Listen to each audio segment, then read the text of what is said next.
On Wednesday, Vladimir Putin for the first time seemed to tone down his public remarks about the Ukraine conflict. The Russian president told the leaders of the G20 summit that it was absolutely necessary to think and to come up with ways to stop the tragedy of war in Ukraine. For Putin, it was a rare interaction with other Western leaders since the beginning of the war last year. It was also the first time that he had to listen to direct public criticism of the invasion at an international event. Some of the colleagues said in their speeches that they were shocked by the ongoing aggression of Russia and Ukraine.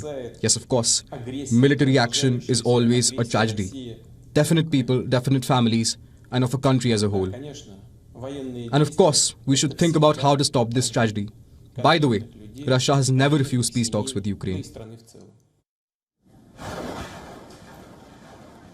Although clearly intended for international consumption, the remark is one of Putin's least aggressive response to the war. It contrasts with his sometimes long tirades about the failings and the arrogance of the United States. Now, Putin set out the Russian case that Kiev had persecuted people in eastern Ukraine. He also said, and I quote him here, "I understand that this war and the death of people cannot but shock. The plight of civilians in Gaza, which he called an extermination, was also shocking." He implied that the West is in fact willing to overlook the aggression there.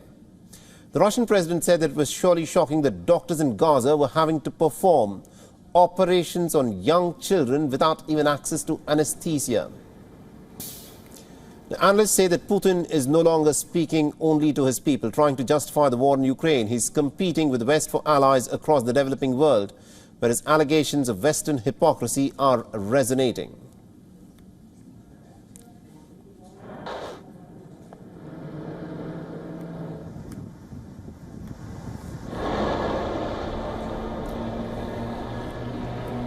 WION is now available in your country. Download the app now and get all the news on the move.